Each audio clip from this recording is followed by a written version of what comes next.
Hello everyone, my name is Tony, and in this video we're going to set up a basic scene in Unity for creating a simple Mega Man style game. This is the first of the series and I think that'll span about 5 videos, possibly more, we'll see. So for the past few months I've been building a little Mega Man clone. I've been uploading videos of the game components like the shooting, ladder, scorekeeping, health bar, as well as the enemies. And it's the enemies that are the most important, interesting part in my opinion. Making the AI animations and such.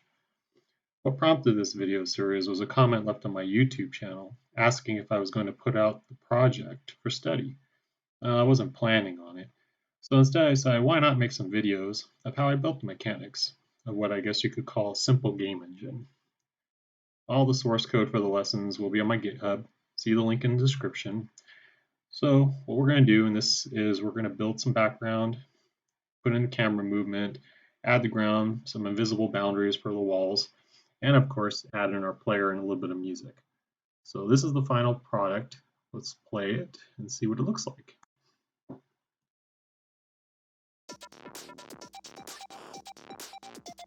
So we can see the camera moves around, follows the player, a little bit of a jump. Don't worry about the static, fix that later in the next video when we build out our character.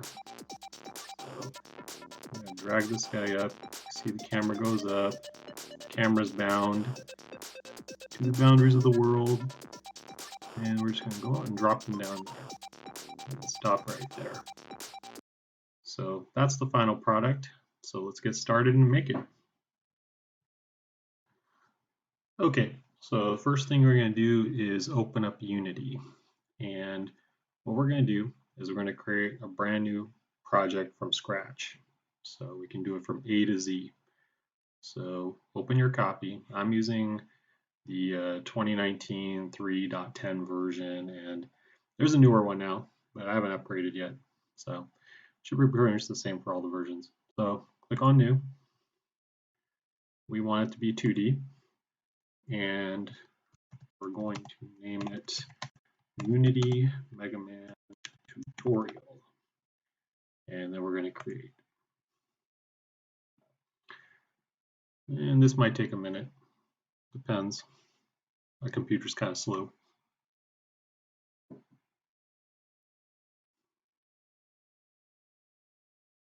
So we're going to close this, and this is our empty scene, nothing. All we have is a camera. I'm going to move this out of the way right now. No assets, nothing. So we're basically really starting from scratch. So first thing we do is we need some artwork to work with.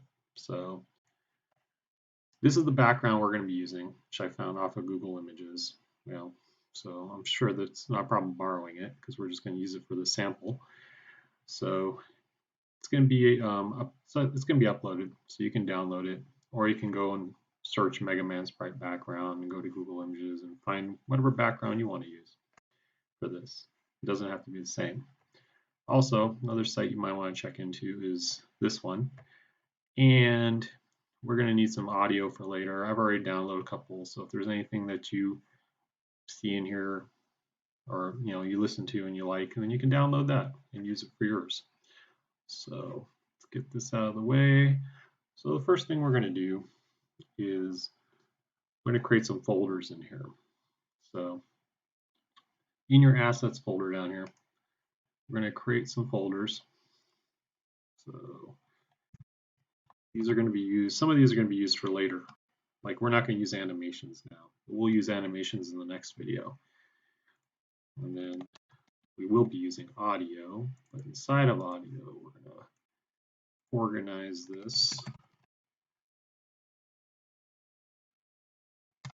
We're going to use the music folder back here. So then we're going to create graphics for all of our sprites and backgrounds. Then we're going to create a materials folder. I'll show you what that's for later. And a couple more. The prefabs, which we're not going to have prefabs in this video, but we will when we build out our character and the enemies. And then we're going to add the last one, which is scripts. And this is where all our C# scripts are going to go. So now that we've done that, inside the scenes folder, we're going to rename this. We're just going to call it our scene setup. So let's see, where's that at? So we're going to rename our scene and reload it. So boom, that's done. So now that our scene is renamed, first thing we're going to do is modify the camera.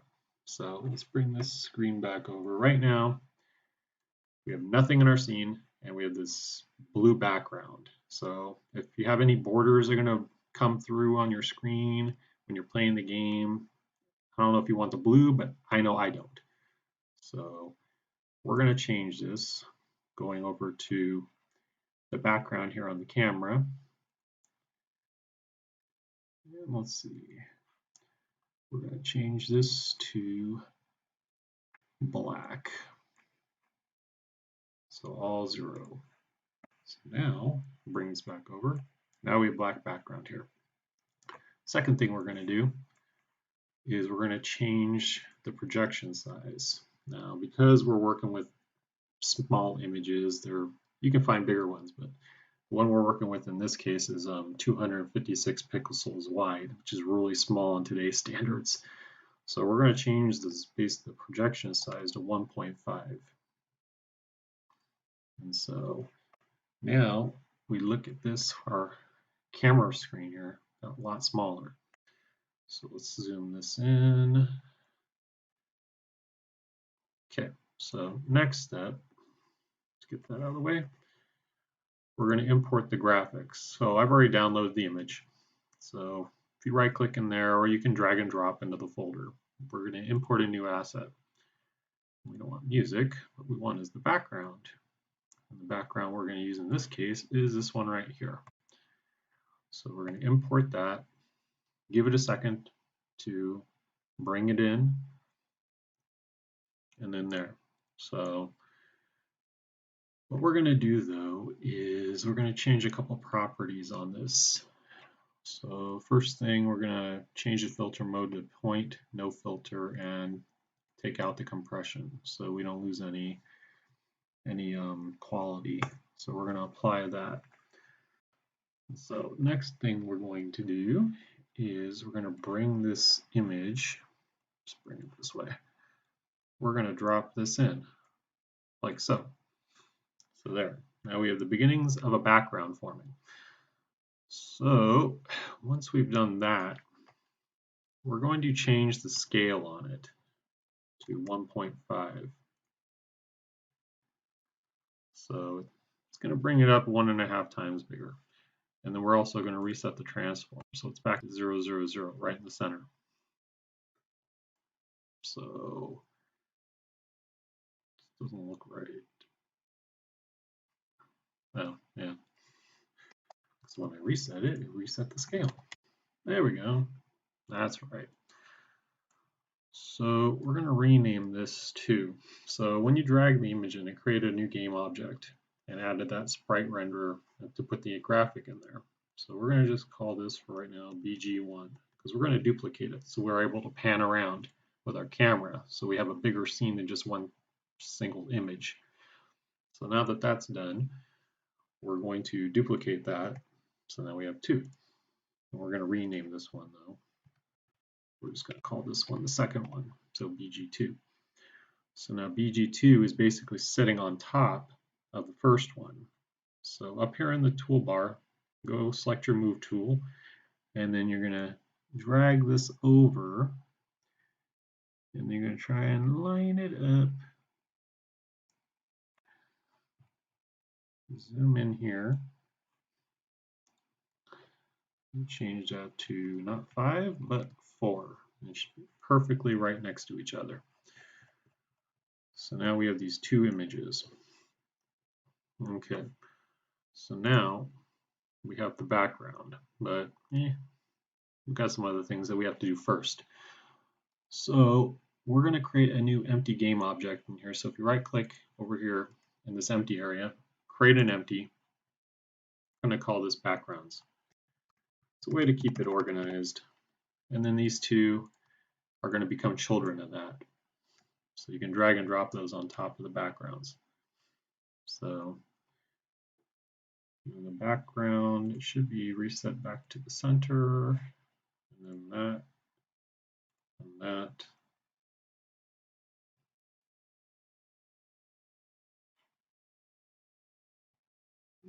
This is not going to work. I should have did that first before I did it. Anyway.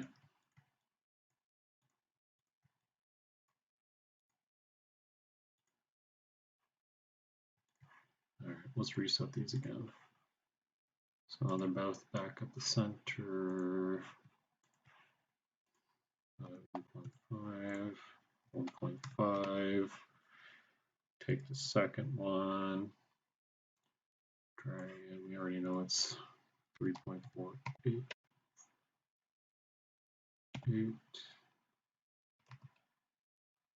Actually, isn't that 5? What it is? It's 3.84. Okay. Now we're going to drag those there. Okay. So those are our backgrounds. The next thing we're going to do is we're going to create the ground. So our player doesn't basically fall through and just when we add gravity with the rigid bodies and everything. So we're going to create a new empty. We're going to call this one ground. And on the ground, just bring this over a little. Let's reset that one too. And we're going to add box collider to the ground. So now you're going to see this green square. This is the box collider on our ground. Well, that's not where we want it, obviously. So over here on the right, we're going to click that, and then we're going to basically change where it is and its size. So we're going to bring that down, bring that over too.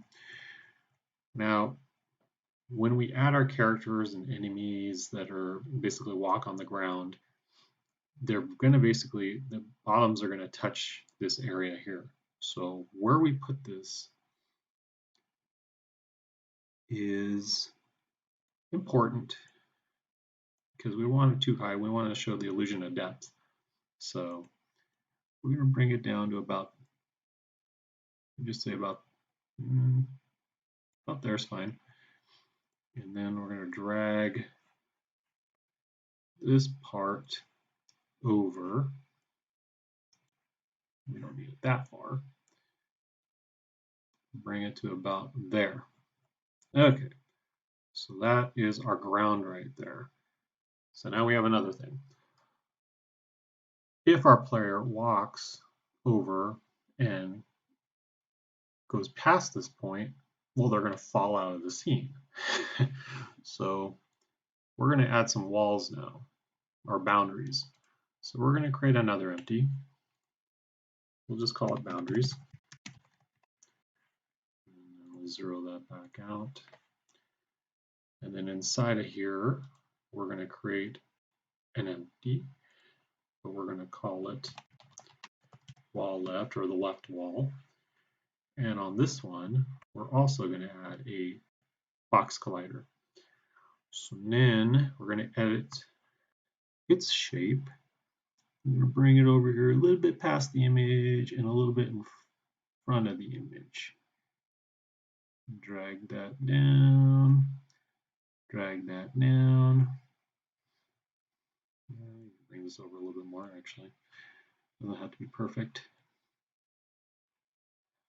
And we'll just keep it up top here. Unless our player can fly or jump over, there's no way they should be able to get past this point. So now that you have that wall, you can highlight it, hit Control D, duplicate it, and then we're going to call this wall right. So now we're going to move this one to the other side. So So we're going to bring that over, let's drag this over, right mouse or middle mouse button. And then over on this side, we bring it to about, there's fine. So there, now you have the left wall and the right wall. So now, if we actually highlight all these, you'll see this is what it looks like here. So our player is going to be confined within this area. Let's do this. Maybe a little bit more. Yeah, so confined within this area. Okay, so that is that. So we're going to save this. So now we have the backgrounds in there, the ground, and the boundaries. So the next thing we're going to do is we're going to add some layers. Then these layers are going to basically, they're going to be important for later to see when we're checking to see if we're actually on the ground versus we're jumping or falling. So over here, just select the ground. Over here on the right on the layer, you're going to select the drop down and hit add layer. And actually we're going to add more than just a ground layer. We're going to add a player layer and an enemy layer. And in the future videos, you'll see why we do that. So we're going to add the ground, player, and enemy. So then going back to the ground, if we hit our drop down here, now we have our new layers, and we're going to click ground, and now this is the ground layer. So when we check against collisions, our player is going to be looking to see, hey, am I touching the ground or am I not touching the ground? So save that. All right, and then we're also going to add some tags. Now these are all the default tags that come with Unity, but we're going to add a couple more. So we're going to add, well, actually we're only add one more. We don't need a ground tag, but we do want an enemy tag. So go back, and then you see we have an enemy tag in here. We're not going to use that right now. We're going to use that in the future. So the next part is we're going to, let's bring this down, bring this over a little. Let's create a placeholder for our player. So in this case, we're going to call this the player, and then reset this, and this one, put the player and the player, the tag player and the layer player. Now the player is going to have 4 components on it. First component, sprite render. Second component, the animator for the next video, which we're going to have our animations, show them running, idle, all that. And then we're going to add in a box collider on the player and a rigid body for the physics. Okay, so those are our 4 components: the sprite, the animator, the box collider, and the rigid body. Now on the rigid body, we're going to change the collision to continuous and it never sleeps, so it's always checking for collisions. So with that, now it's like, okay, well, we don't have a picture, so we're going to add a picture. Let's get this out of the way for right now. So in the same graphics, we're going to import another asset. And this one we're going to import is the player. So it's a sprite sheet of the player. So we're going to import that. And it's thinking. There. So now if we double click it, this is the sprite sheet that we're going to use for our player. So we're going to close that. And we're going to change a couple things on this. First, we're going to change the sprite mode to multiple because it's a sprite sheet, because we're going to cut out our sprites. Second, filter mode, back to no point, no filter, and no compression, and then we're going to apply that. Go into the sprite editor, and from here, we're going to just use this one. In the next video, we're going to actually cut more of these out, but we only need the one for right now. So we're going to drag here, get the top of his head, bottom of his feet, and we'll leave the name the same. We're going to change the pivot point to the bottom center. So it's down here at his feet. And then we're going to apply that. Close that. Now back on our player object here, we're going to hit this little knob on the sprite for the sprite renderer, and we're going to pick our player. And now, if we drag this over, we still can't. We don't see him. He's highlighted, but we don't see him. Well, that's because he's behind the backgrounds right now. So we're going to change his order to 10, so he's up in the front. So they'll render the background first and then the player on top of it. Next thing we want to do is he's really small. So we're going to bump him up to 1.5, 2, like we did with the backgrounds. So there. Now he's there. So now what we're going to do is let's bring this up. Let's bring this over.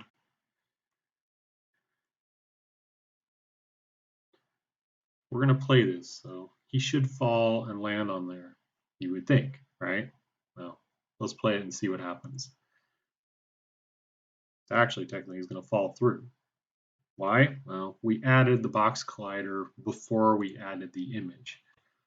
So on the box collider here, what you can do is if you reset this, it'll pull the dimensions off the image of the sprite. So now if you come over here and you see, now he's got a box around him. Before it was like a little dot down here. So now if we run it, boom, there he goes. He landed on the ground.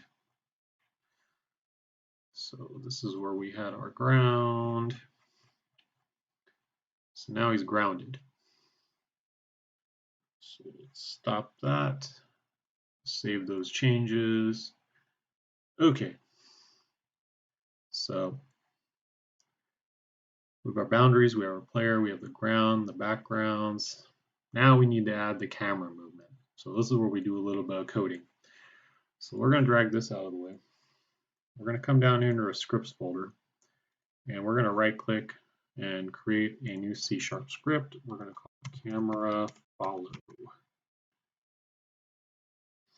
And we're going to drag this and drop it on top of our main camera. It should add it when we go to it. And it did not. So we will do it this way then. Drag it over there. And then we're going to open it up. By double clicking it, it should open up your copy of Visual Studio or whatever you happen to be using.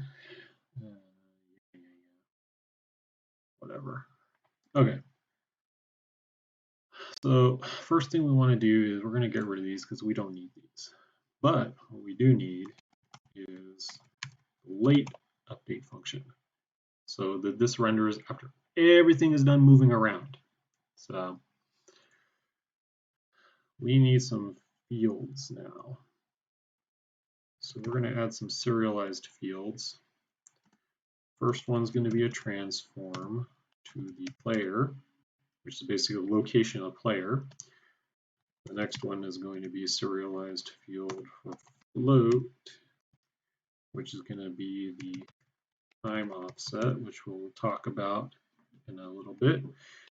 The next one is going to be, let me see, the vector 3 for the offset position, another one we will talk about shortly. Then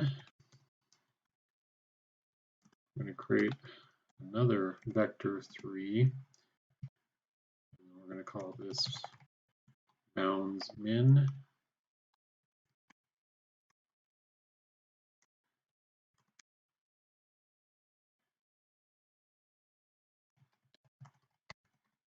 So we're going to create minimum boundaries and maximum boundaries. And you'll see why. The time offset is we're going to be easing the camera. So the camera is going to basically be following the player around. And it's going to move to the player fast, but then it's going to drag once it gets close to the player. So it's not like instantaneous, like constantly following around. And then to transform to the player is basically the player's position, so that this is where the camera wants to try and move to. So now that we have those, we're going to, let's see here.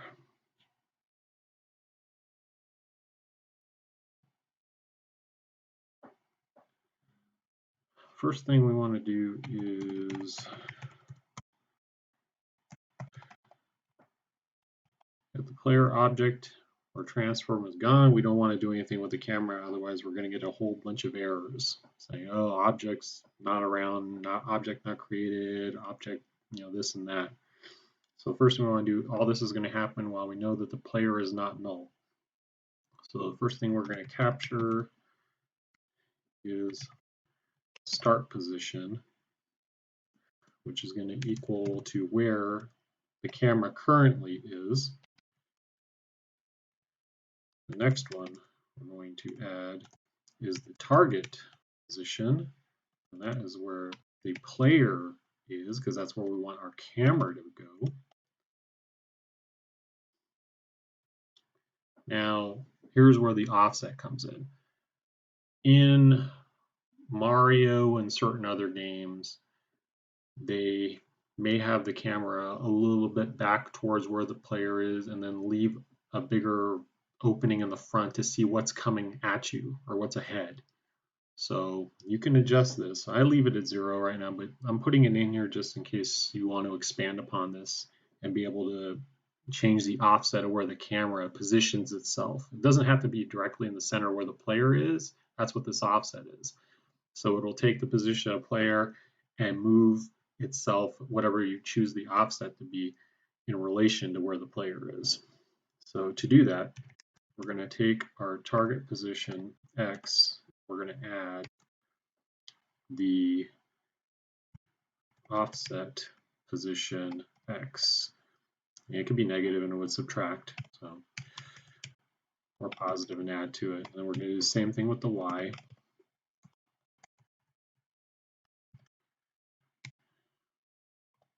And the Z. The thing about the Z is we're not doing anything with the Z because this is 2D, but we're just going to set that to where the transform is, and in our case, our camera is at -10.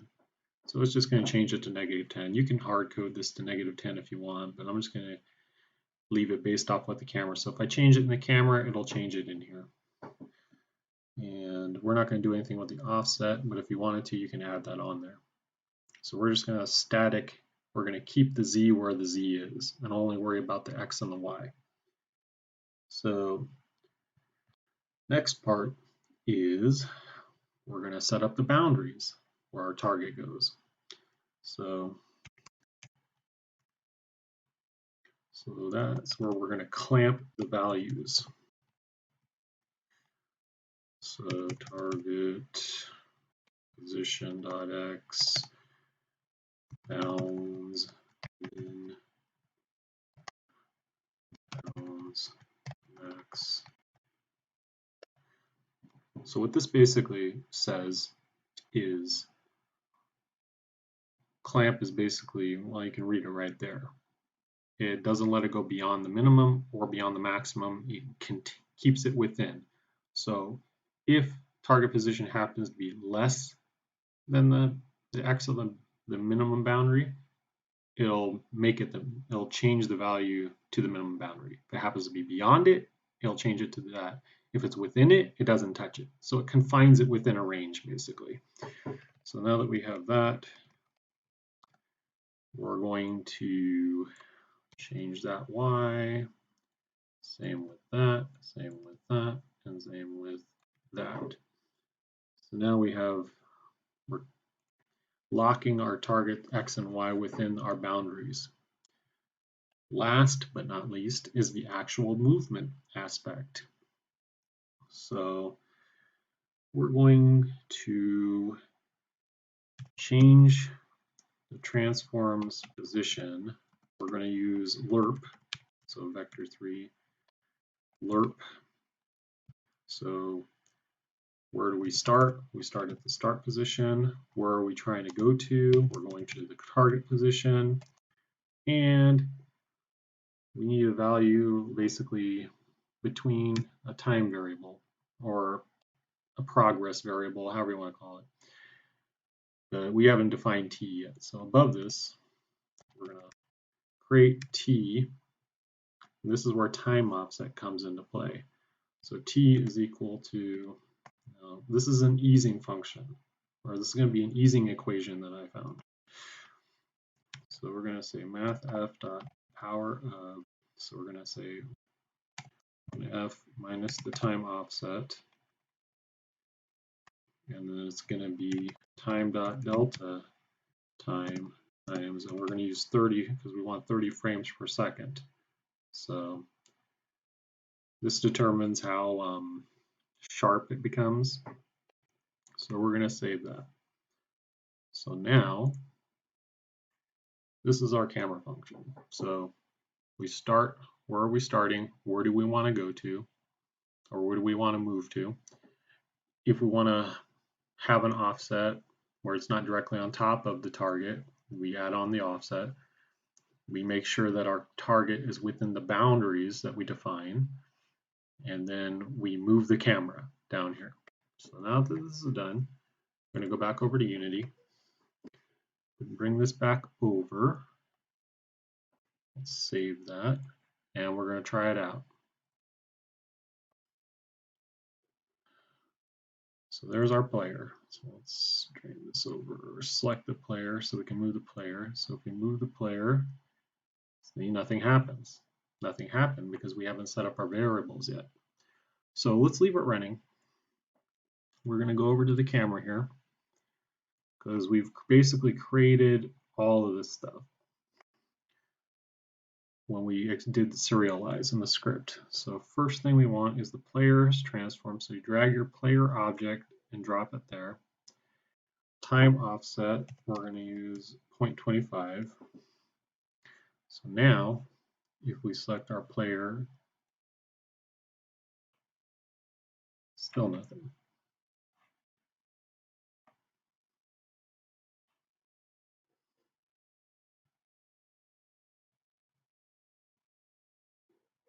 Let's see here. What are we missing? The player, 0.25. We don't need the boundaries yet, but we're going to deal with the boundaries.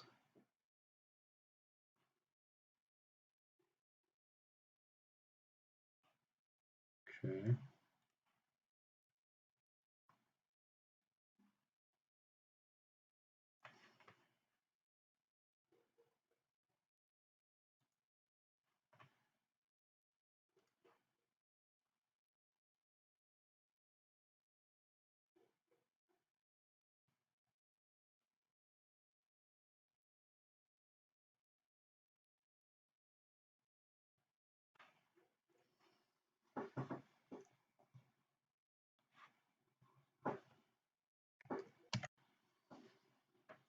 Okay, so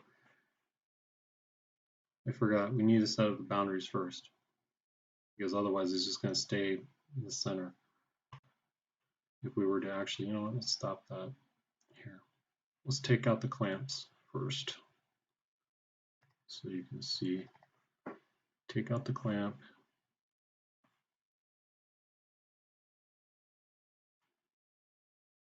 Now if we play it, select the player. There, see, the camera moves with the player. So we're going to move the camera. There goes the player. He's all over the place. He's all over the place. So this is good that it failed, because now you can see it actually without the clamp in place. So we're going to drop the player here. So now on the camera, this is what the position offset's all about. So let's assume we want to always have a lot of the world in front of us. So you can see over here, this is where the camera should end up being, but we have defined our position to add these values to where the target is.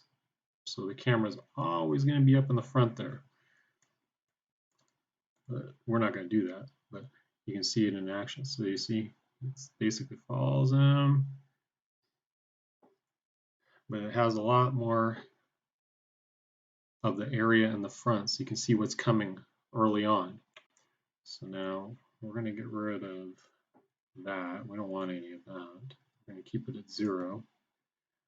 But what we do want are the boundaries.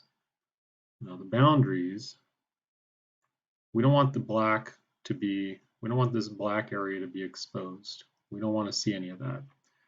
So let's move our minimum here.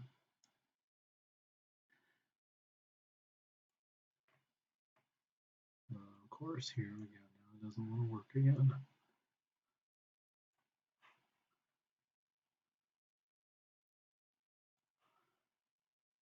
Oh, yeah, doesn't work because we took this out.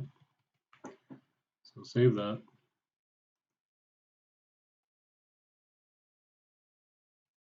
And we're going to come back. Okay, there. So now it's back to this where the player is. So we're going to move.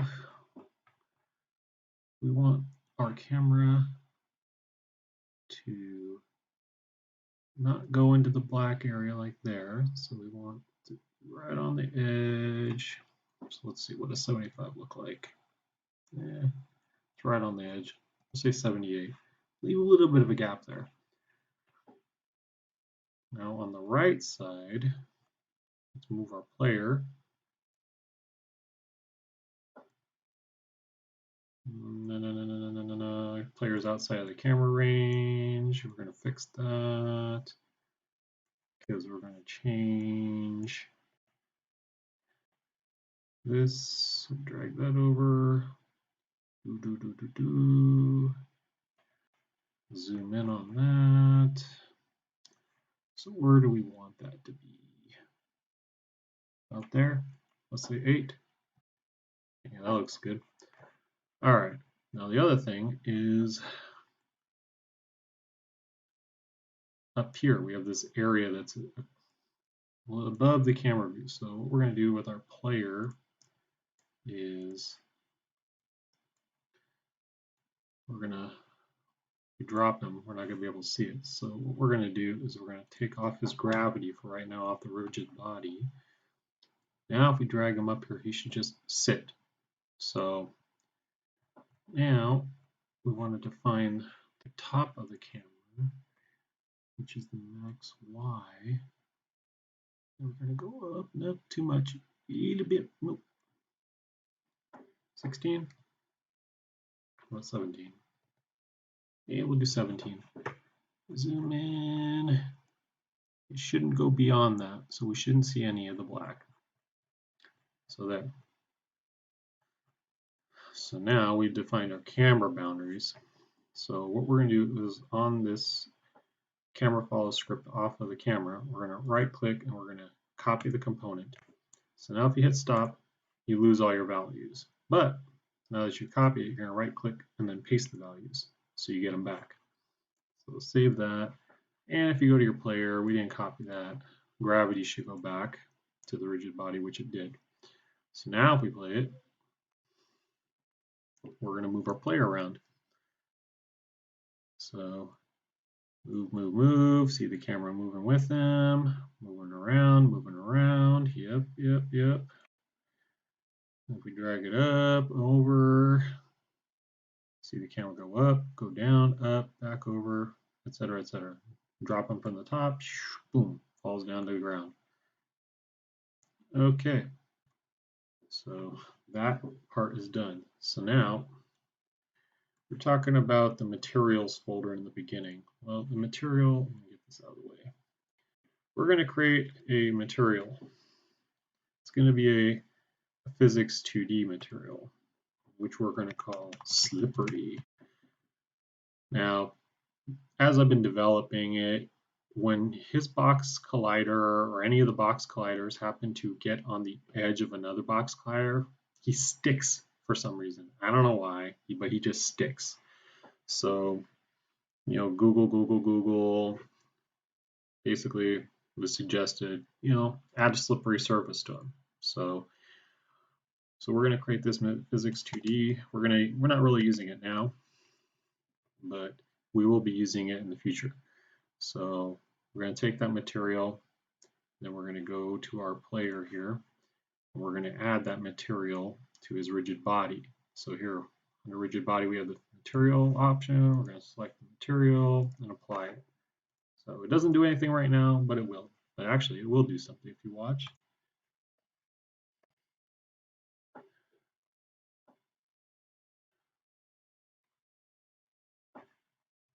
You can see he's slowly moving because he's slippery. When we add in keyboard control and we lock his velocity and everything, he won't move anywhere. But right now, he's just slowly slipping. But that's okay. We don't have to worry about that right now. So the next part is we want to control this guy just a little bit, just so we can move him around, have the camera follow around. So what we're going to do on him, let's just get this out of the way for right now. We're going to add a script. We're going to call it a player controller. And then we're going to go back to our player here.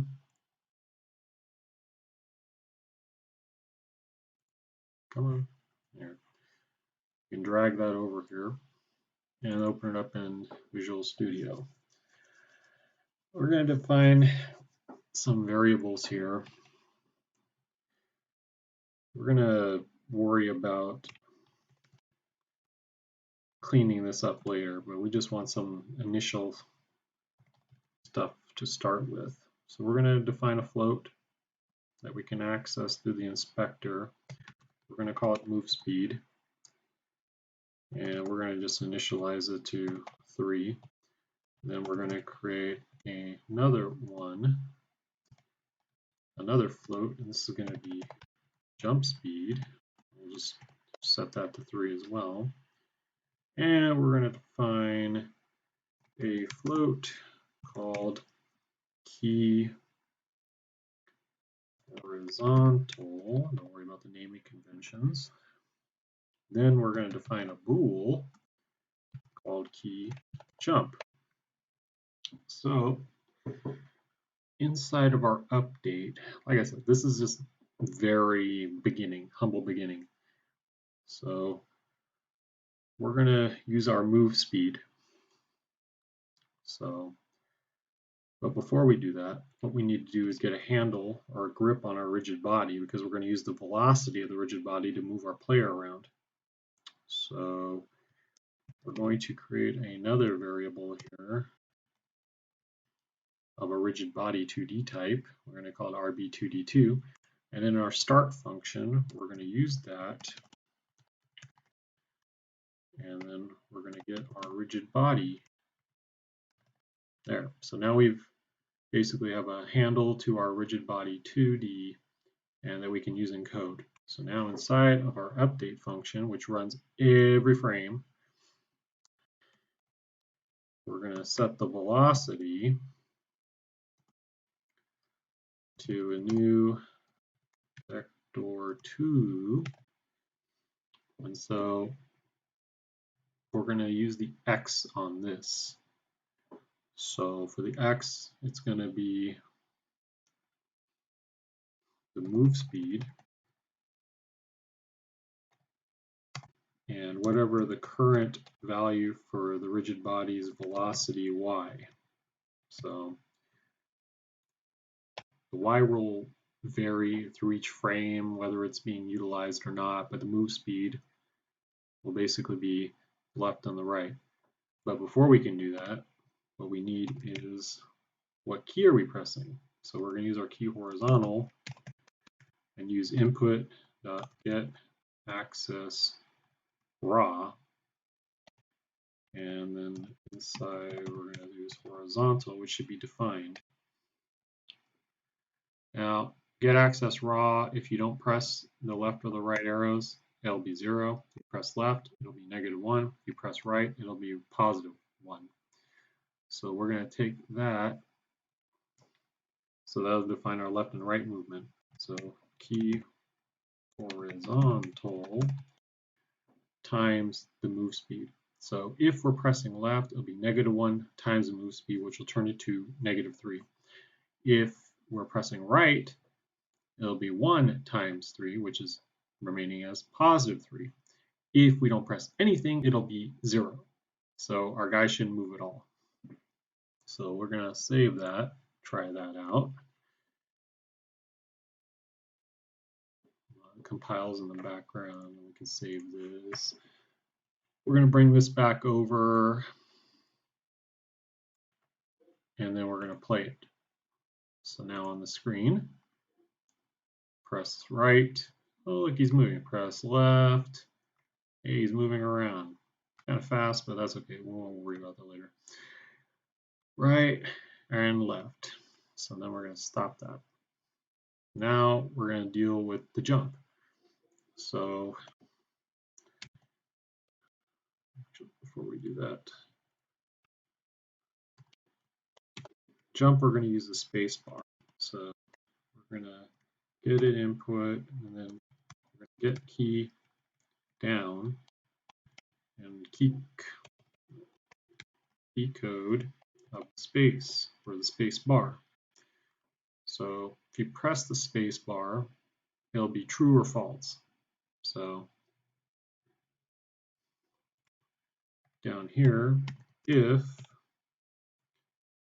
key jump, which means it's true, so I press the space bar, we're going to modify the velocity again. So the rigid body 2D dot velocity equals a new vector 2.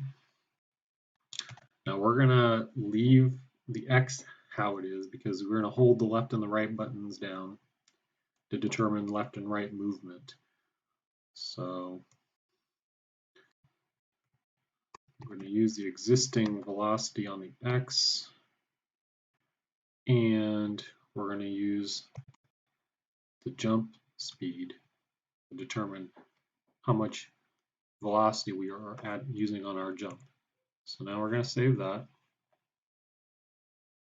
Going to come back over to here, and we're going to play it one more time. So left, right, press the space bar. Oh, look, he jumps. Jump, jump, jump and move, jump and move, jump and move, jump and move, jump and move. Now what we're going to do, I'm going to hold down left. I'm holding down left. See, I'm not going anywhere. I'm holding down left. Pounding, pounding on the key. Same thing with the right. I'm going to go all the way over to the right. Pounding on the key. Not going anywhere. Why?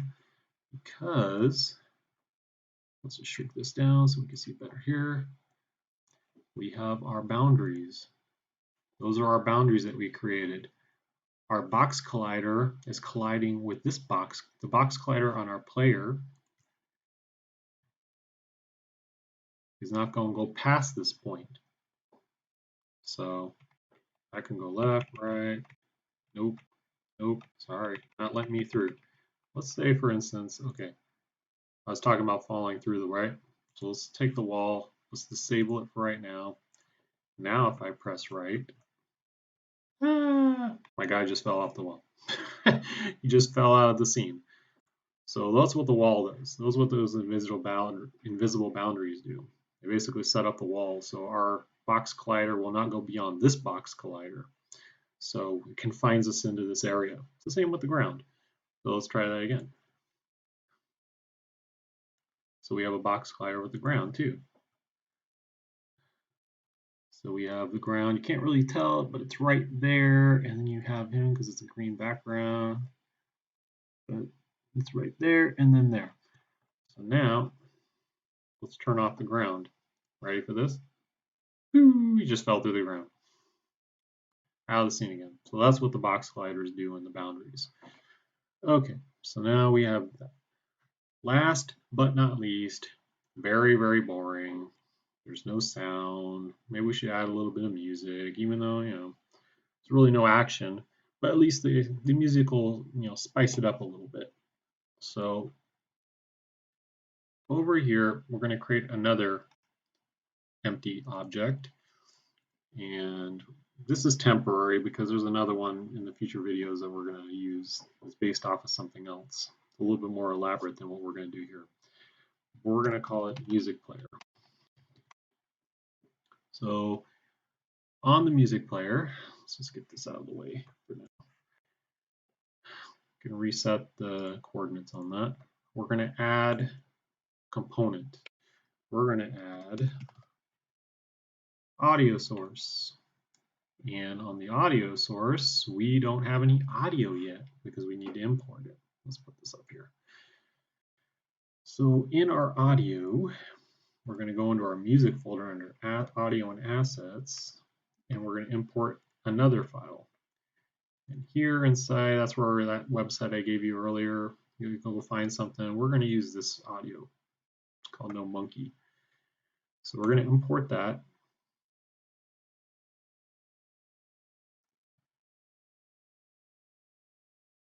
And we'll put the loop on.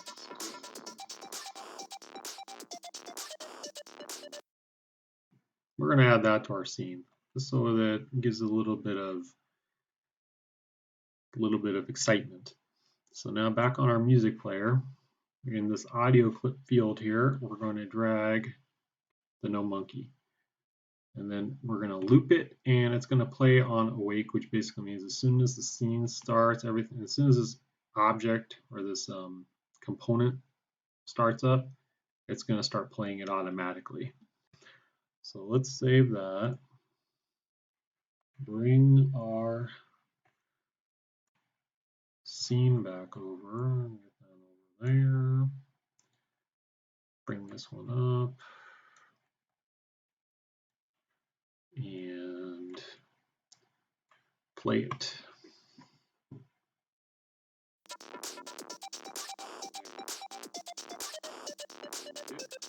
Jump, jump.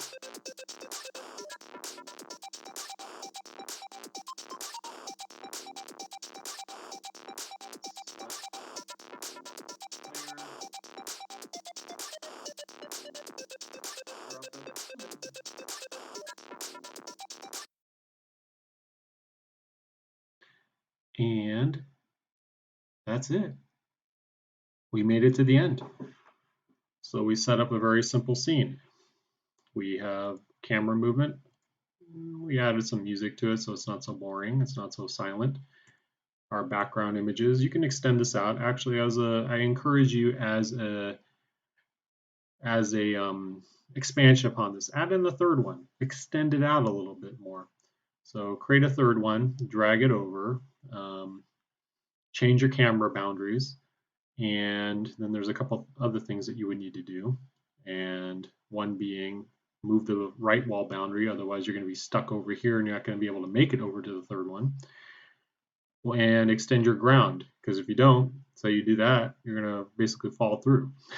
So extend add a third background, extend the ground width, move your right boundary, and change the maximum on your camera, which is down here, the bounds on the X. So I encourage you to try doing that so you can make your scene a little bit larger. Or if you happen to find another version of this picture that it will blend together, then you can add that in there instead of the one that we're using twice. And so that's the end of this video. Hopefully you found it useful. In the next one, we're going to take our very static Mega Man here that doesn't really do anything. We're going to create some animations for him and build upon our input so that we can have him like really jump. And we're going to check collision with the ground so that when he's on the ground, he'll know to use his idle if he's not moving, or his running if he's moving left or right. And if we hit the space bar to change to the jump animation, which is really just one image, but we use it, it's an animation anyway. So it'll play his jump. And we'll also take into account when we're going left, it'll flip and be facing left. And if he goes right, go back to facing right. So we'll take that into account as well. So hopefully you found this useful, and we'll see you in the next video. Bye.